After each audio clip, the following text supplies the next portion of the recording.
J'ai tellement été dans une colère contre la vie, dans une frustration. Vous demanderez à ma mère qui disait, mais t'es donc bien tout le temps négative. Oui, j'ai été longtemps très négative, très peu plaisante. Et ça, ben, ça a été beaucoup suite au, au décès du père de mes filles. Cet épisode contient des passages qui pourraient vous amener à vouloir assumer qui vous êtes pleinement et à créer une vie extraordinaire. Nous préférons vous en avertir.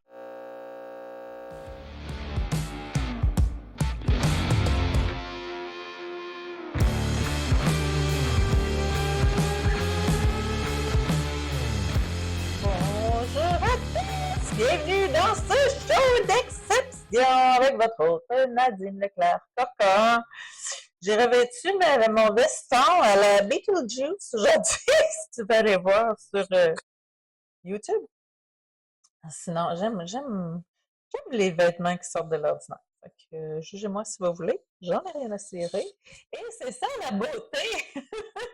C'est ça la beauté de faire du déconditionnement, c'est que on apprend à s'aimer pleinement. Je bafouille en le disant, on est capable de s'aimer pleinement et d'arrêter d'attendre après les autres, après l'accord des autres, et on se fout du jugement.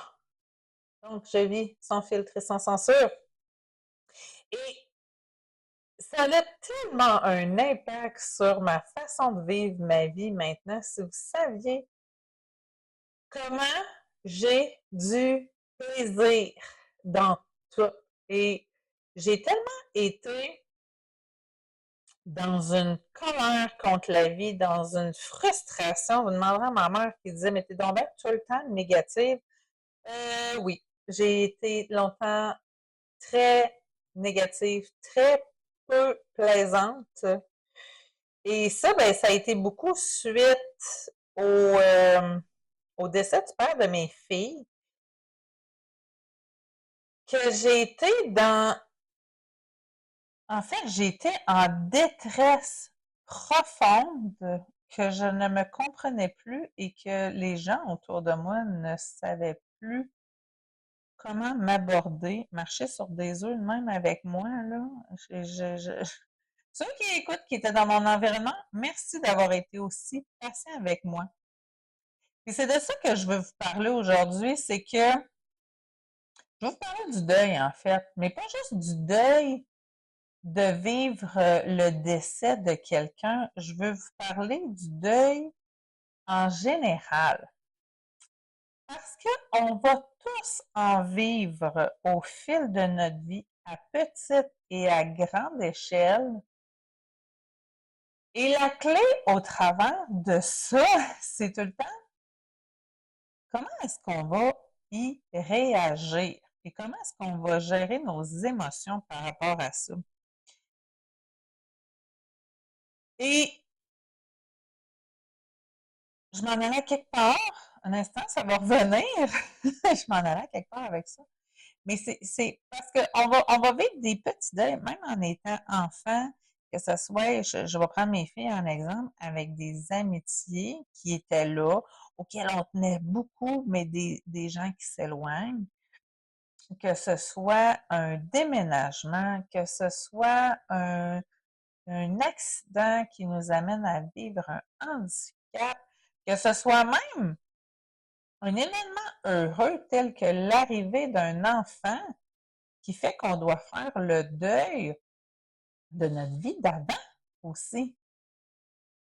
Il y a un paquet de situations dans lesquelles on a à faire face parce que il y a des apprentissages à faire. Puis là, croyez-le ou non, si vous voulez, ça c'est ma façon de voir les choses, mais on est dans cette vie-ci pour apprendre. En fait, toutes les vies qu'on va vivre sont là dans un but d'apprendre quelque chose. Et c'est au travers de tous ces événements plus ou moins difficiles qu'on apprend à évoluer. Et félicitons-nous parce que on est, on a déjà up-levelé avec tantôt, avec hier, avec la semaine passée, avec l'année passée, avec 10 ans passés, puis prenez un moment pour regarder, observer où vous étiez il y a 10 ans. Je vais prendre, moi, un exemple qu'en avril, ça va faire 10 ans déjà que Guillaume est décédé, comment j'ai vécu ce deuil-là.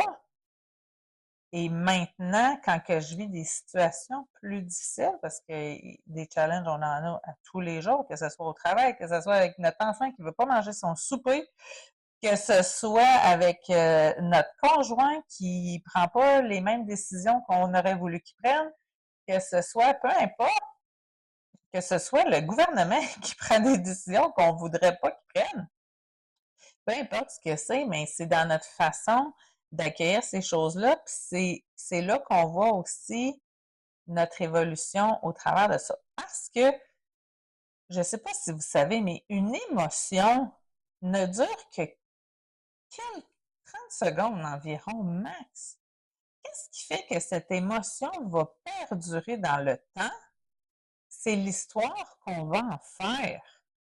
Et encore une fois, je vais prendre, puis c'est sûr que dépendamment de l'amplitude, de la gravité d'une situation, on va la vivre plus ou moins longtemps.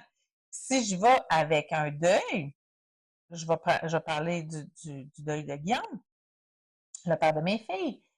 C'est l'histoire qu'on en fait et pendant toute la première année qui a suivi son deuil, je me disais, ah, l'année passée, quand il était là, on était allé aux pommes. Ou, ah, l'année passée, quand il était là, hey, c'était Noël, c'était notre premier Noël en famille avec Zoé.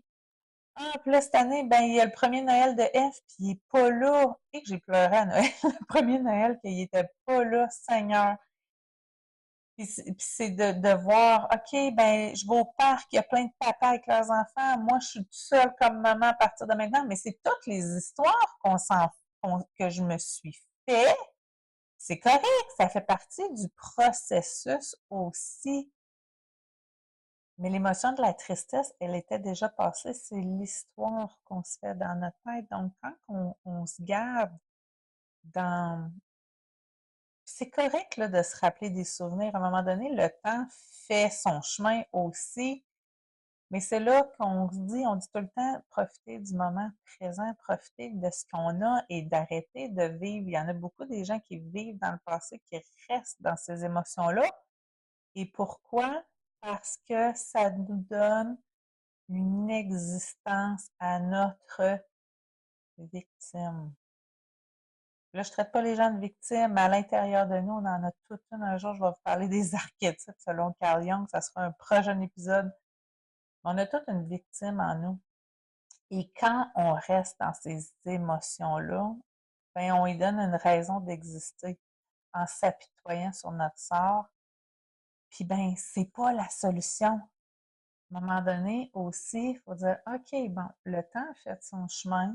Comment est-ce que je peux faire pour avancer à partir de maintenant? Comment est-ce que je peux faire pour me sentir mieux, pour créer le bien autour de moi, pour arrêter de vivre au travers d'émotions de tristesse, de colère, de frustration, de pourquoi ça m'arrive à moi.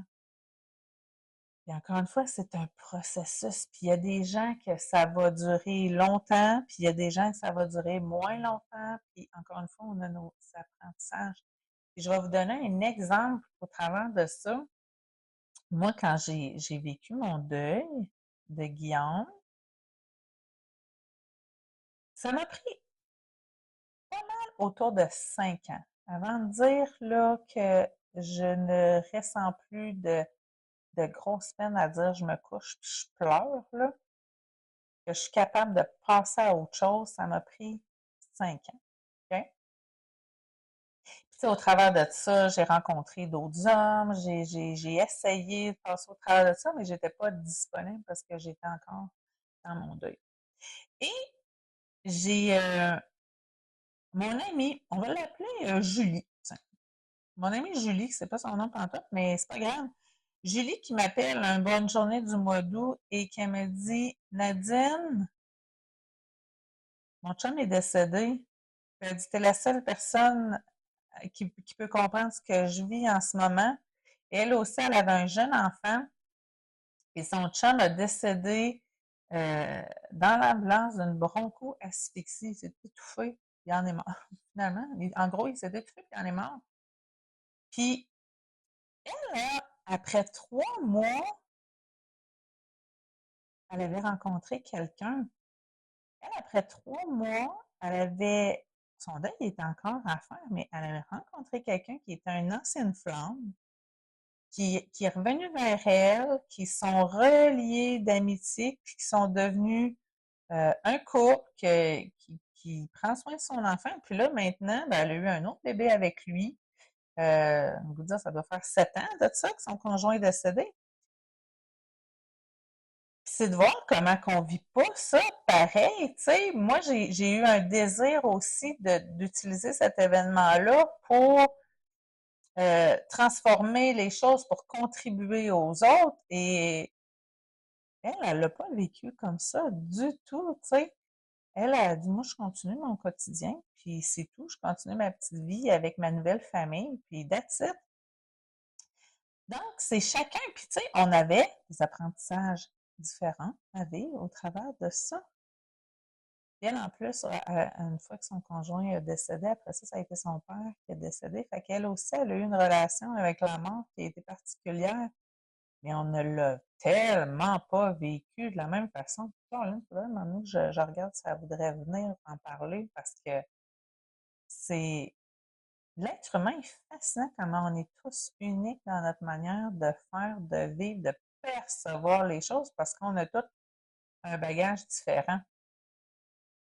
Fait que ce soit. Puis l'autre chose qui remonte, que je veux vous parler, c'est autant que il y en a des fois qui vont vivre des petites épreuves, que ça va sembler être une montagne pour eux, autant que quelqu'un d'autre va vivre la même épreuve, que ça va passer comme dans du beurre. Et encore une fois, c'est qu'on n'est pas tous faits pareil. On a, on a notre design humain qui nous rend unique, mais en plus, on a été élevé de façon différente. On a un bagage transgénérationnel qui est différent. On a tout ça fait en sorte qu'on ne voit pas les choses de la même manière. Puis c'est ça qui est la beauté de comprendre ça, parce qu'en comprenant ça, on accepte que chacun vive les choses à sa manière aussi. Et c'est ça, donc comme je dis, tout le monde va vivre un deuil, peu importe ce que c'est, d'une façon différente. Et c'est vraiment en le vivant au travers de, en fait, c'est au travers de ses émotions de voir, OK, là, il se passe ça, je ressens de l'émotion. Est-ce que je choisis de me faire une histoire? Est-ce que je choisis d'avancer?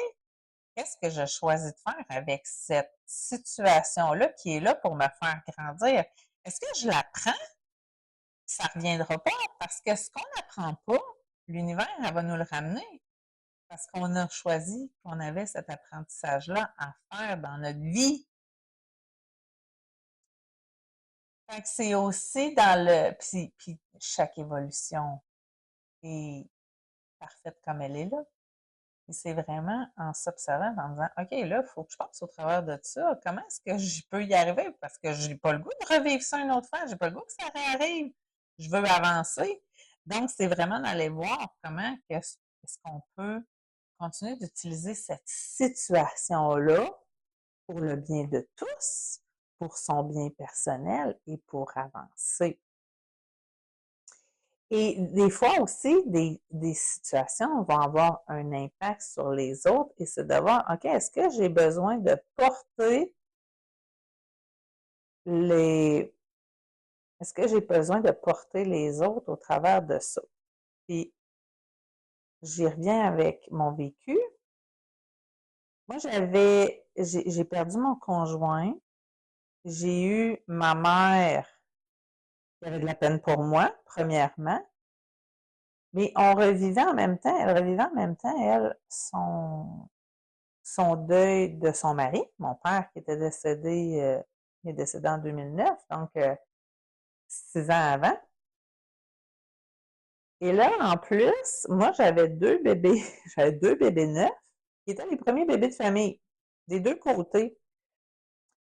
Donc, les parents de Guillaume ont eu, puis une bonne partie de sa famille aussi, ont eu un besoin de proximité avec mes filles parce que c'était les filles de Guillaume. Puis il y a une chance que tout le monde ait été là. Ça m'a fait du bien. J'ai eu un gros soutien, mais ça reste que je me suis aussi beaucoup sentie envahie au travers de tout ça. Donc, j'avais mon propre deuil, j'avais mes bébés à gérer, l'allaitement, j'étais en postpartum, j'avais du monde tout le temps chez nous qui, eux, avaient besoin de gérer leurs émotions à eux aussi. On s'en est sorti, ça s'est bien passé, heureusement, mais ça a quand même amené son lot d'apprentissage, d'apprendre à connaître les autres au travers de tout ça, d'apprendre à se connaître, autant dans le deuil, autant dans les relations, autant dans se respecter soi sur ce qu'on veut. Eh mon Dieu, quand on y repense, hein, quel événement! Je me revois encore d'être juste plus là, dans le déni total, plus de son, plus d'image. Pour vrai, je pense que j'avais tellement mal, là, quand on dit, là, mon âme s'était carrément coupée de mon corps pour éviter la douleur. Il y a beaucoup d'événements que je ne me souviens pas. La première année de mon bébé, une chance que j'ai des photos, je ne me souviens de pratiquement rien. Parce que mon corps était tellement en mode survie, je vous le dis, moi je pense que ma conscience avait quitté mon corps, carrément. Il doit y avoir d'autres mondes dans cette même situation. Hey, partagez-moi ça en passant, là, si jamais vous avez des situations de deuil, puis si jamais vous voulez en parler, venez sur le podcast, en parler, dire comment que ça a impacté votre vie. Vous êtes les bienvenus, faites-moi signe, mais mon Dieu, qu'on a envie des choses. Puis je parle pas juste des expériences comme ça, mais même comme femme en général. Je sais pas vous autres, mais Caroline, qu'on s'en fait vivre des fois parce qu'on en met beaucoup sur nos épaules, qu'on s'en demande, on se demande d'être parfaite, on se demande que tout aille bien, on se demande que tout le monde soit bien, puis on s'oublie tellement au travers de ça, puis là, de me ramener dans le passé, même, c'est ce que je vois, comment que je m'étais oubliée, vraiment. Puis anyway, j'étais pas capable de plus que ça. Fait que tout est correct aussi. Puis des fois, on revient dans le passé, puis là, je me dis, ah non, j'ai fucké mes enfants. Non, c'est pas ça. Faut se donner un break aussi, puis juste accepter que ça a été comme ça parce que mes enfants, ils ont eu un apprentissage à faire là-dedans. Ça va impacter leur vie, mais ils ont un apprentissage à faire là-dedans. Fait que, voilà. J'avais le goût de vous en parler, j'avais le goût de vous dire que si vous vivez des choses difficiles, vous n'êtes pas tout seul. On pense des fois qu'on se sent toute seule bien souvent, mais vous n'êtes pas tout seul. Tout le monde vit des challenges. Puis, tu sais, n'hésitez pas à les partager. Si vous voulez venir les partager avec moi, ça va me faire plaisir de vous lire. Si vous avez le goût de venir partager avec les gens, comme j'ai dit tantôt, faites-moi signe, je vous inviterai sur mon podcast éventuellement, mais c'est clair qu'il y a de ces événements-là qui nous font cheminer plus que d'autres. Et encore une fois, c'est de quelle façon vous voulez les utiliser.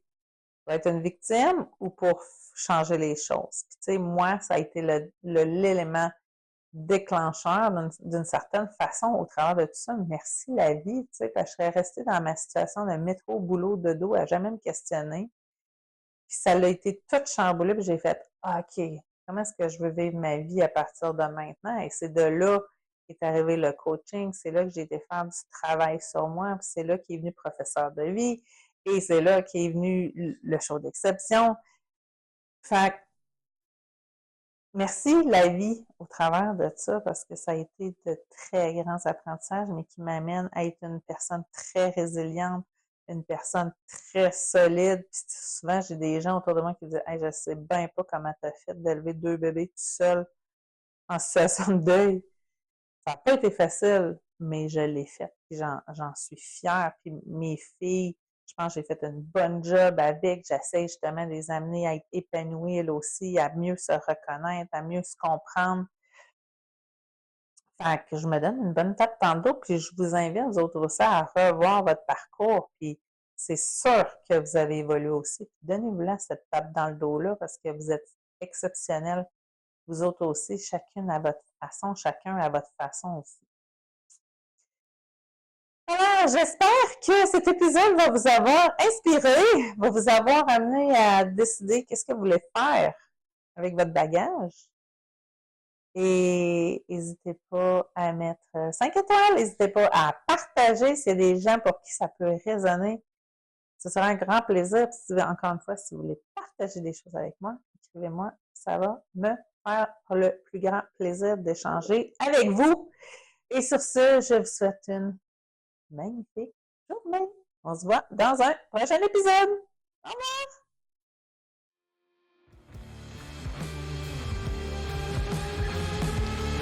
Merci d'avoir écouté cet épisode du Show d'Exception. Si tu as trouvé cette conversation inspirante et enrichissante, je t'invite à t'abonner sur ta plateforme préférée. On se retrouve très bientôt pour un nouvel épisode du Show d'Exception. D'ici là, continue à explorer ton unicité et à prendre des actions audacieuses pour transformer ta vie. Merci encore et à la prochaine!